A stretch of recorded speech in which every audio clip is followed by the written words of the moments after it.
guys, welcome back to my Bookmas 2019 series. This is going to be day 14 and I'm going to do a review of the Artemis Fowl Files.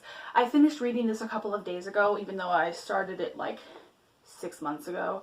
It was a library book and then I had to return it and then didn't get around to signing it out again, so yeah. But I finished it now and it's really good. If you haven't read the regular Artemis Fowl books, it won't be as interesting as it could be, but I think you would still like at least parts of it.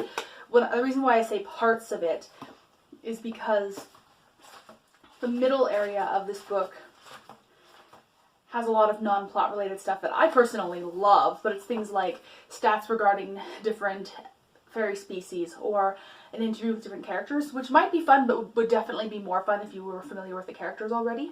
Now, before I go any further, I'll do a little bit of a non-spoiler section here at the beginning, and then I'll do a spoiler discussion at the end. So don't worry, there won't be any spoilers until I warn you.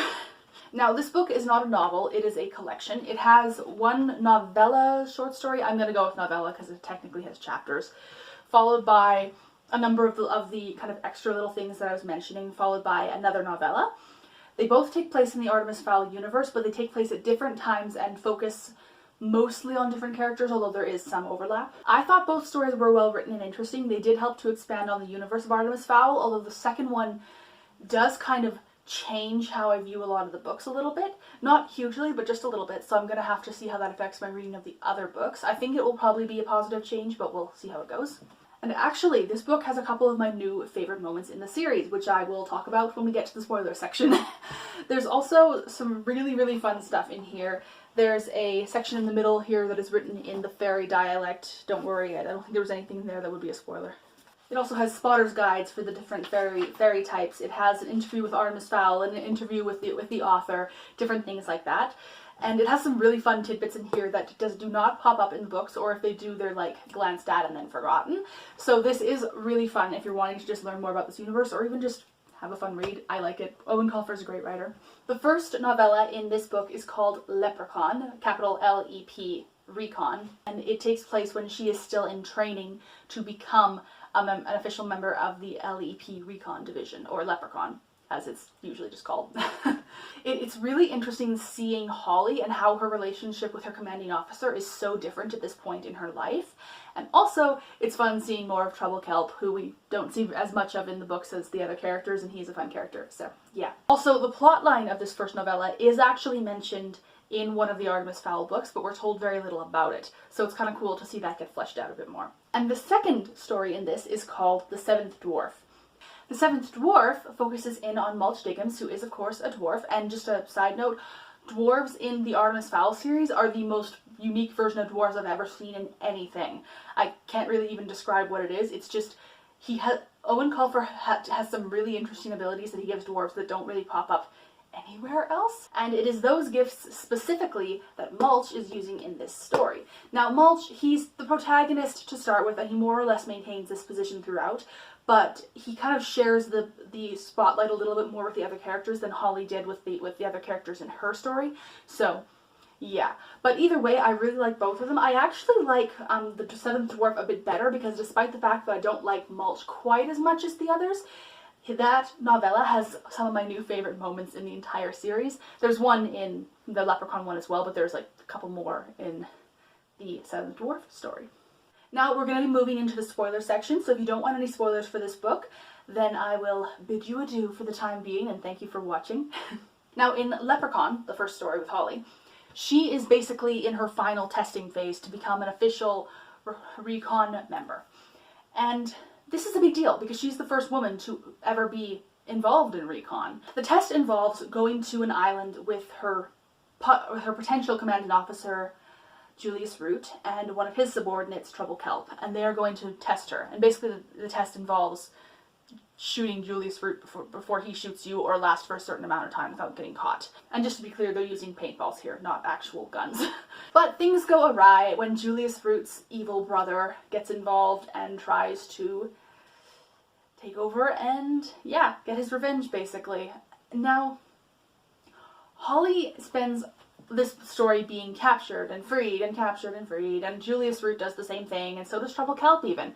And just saying, the opening scene of this story is kind of disturbing. Eoin Colfer introduced a brand new version of terrifying creature into the Artemis Fowl universe that I hadn't seen before, and yeah, it creeped me out. But it worked really well because of how this character is. The moment that I want to discuss in this story, though, is the moment when Holly earns her acorns, which, if you're not aware, LEP officers get little acorn badges rather than just a regular police badge. So this is what Commander Root says right after he explains the overall rules of the test. Of course, there is one way to get around the review and straight into the program. You tag me before I tag you, and you're in. No questions asked. But don't get your hopes up. I have centuries of above ground experience, I'm running hot with magic, and I have a shuttle full of weapons at my disposal. Now, I knew that was going to be important the second I read it, and yeah, sure enough, it really was. Near the end of the story, Holly has completely broken protocol and gone against what he told her to do in order to save him and Trouble's lives. Which is pretty standard fare for Holly Short. She's not good at following orders, but she's very good at getting stuff done. So, when he tells her that she's done, that he's kicking her out, and then says something like, do you have anything to say for yourself, or if it's anything you wanted to do for yourself, or something like that, I'm sorry, I can't remember right now, and she says, just one, and shoots him in the chest with a paintball. And this is after she exchanges a very meaningful glance with Trouble, and she can see he's going like, do it, shoot him with the paintball. And she does, and Commander Root is left just sputtering because no one's done this before. He's never been in this situation. But he does uphold his word and lets her in, which is pretty... That is very, very true to Julius Root's character. Even if he doesn't like it, he does tend to go along with his honor, and he's good at keeping his word. So yeah, the minute Holly shot him in the chest, she was in. There was no going back on that. So that's how Holly Short got into the LEP Recon Division, which I thought was kind of amusing and really interesting. Also, I just love seeing Holly do cool things because she's awesome. As for the other story in this book, The Seventh Dwarf, that's actually largely the reason why it took me so long to finish this book, or one of the reasons anyway, because I love Mulch, but I don't like him nearly as much as the other characters, so I was kind of not looking forward to reading a story with him as the main character, despite the fact that he is well written and he is a cool character. But I did actually sit down and start reading it, and quickly realized, oh, Artemis is a major character in this too, which is good because he's my favorite character from this series. So what they're doing here is Mulch is living on the surface. He is a thief. The rest of the fairies all live underground. He has been living in hiding. The other fairies believe he is dead. He faked his death in the first Artemis Fowl book. But Artemis has figured out that he is in fact alive and tracks him down to his current location and then lures him out because Mulch, he's a professional thief. That's what he does, and he's very, very drawn to jewels. He can't resist anything shiny. So Artemis sets a trap for him by taking this beautiful, beautiful tiara. It's fake, but it's a fake of an actual, real, gorgeous tiara. And kind of sends out a story that it's at this specific location and that it's mostly unguarded. And then waits, and Mulch walks right into the trap. And Artemis makes a deal with him. Mulch helps him steal the real tiara. And Artemis will A, let him keep the entire tiara minus the jewel in the front, and he also won't tell the fairies where Mulch is, because Mulch would absolutely go to prison if he was found for a long, long, long time. He had multiple convictions even before he faked his death. Now, I have two favorite moments actually in this story. The first is when Artemis saves Holly and Mulch, because Mulch, the plan has gone awry. He was supposed to sneak into this circus tent pretending to be another dwarf because a group of other dwarfs had stolen the tiara and they were trying to get it from them, and then take it and escape. But due to various things that happened, mainly Holly showing up and trying to arrest him, not knowing who he is, they ended up being caught by the other members of this gang. And these dwarves were absolutely going to kill them. Just so you know, it's borderline unheard of for a fairy to kill another fairy. So for these dwarves to all pull out knives and start preparing to kill Holly and Mulch is a really, really, really big deal. So just to give a bit of context, this whole thing is going down at a circus, which is why Mulch is disguised as these other dwarves. He's wearing a mask. He's wearing the performance mask that the other dwarves wear, so that they can't tell it's not him, at least for the most part. They figure out it's not him when he tries to get them to not kill Holly, because that's really out of character for the dwarf he's pretending to be. But that's what he's doing. Now, Artemis is on the site, and he realizes pretty quick something's wrong. So he tells Butler, okay, plan B's on.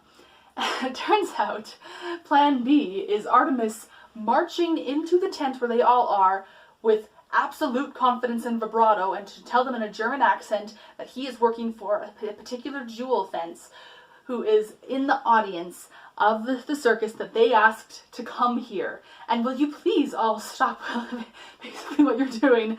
You're being so unprofessional. Just sell me the tiara, or just give it to me and I'll leave. And it doesn't work entirely, but it takes guts. He's 12 years old at this point. This is a 12-year-old who has no abilities in fighting, just walks into the middle of a potential knife fight and basically just bluffs his way for a few minutes to get them to buy them some time.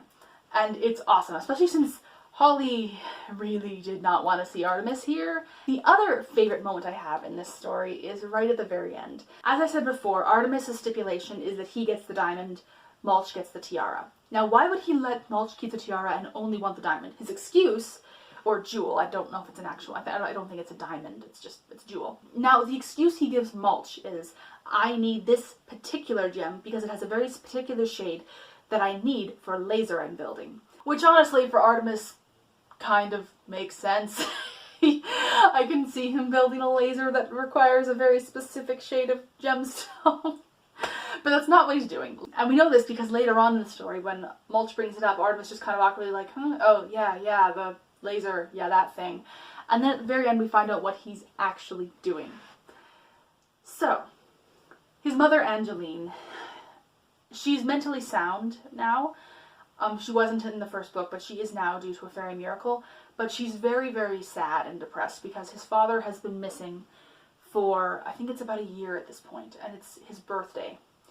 So for his birthday, Artemis takes the gemstone, makes a necklace, and gives it to his mother. Why is this special? Because that gemstone is the exact shade of blue that his father's eyes are. That's why he wanted that particular gemstone, why he couldn't just go with a different one. Because he needed the one that looked like his dad's eyes to give to his mother. It's like, you may be an evil genius 12-year-old, but you can be surprisingly sensitive with people you really care about. And this was before his redemption arc, incidentally. So thanks for watching, you guys. If you have any questions or comments regarding this thing or any of the Artemis Fowl books, I'd be happy to talk to you regarding them. And how do you guys feel regarding little kind of side novella books of this type? Have a fabulous day and a wonderful December. Merry Christmas. See you later.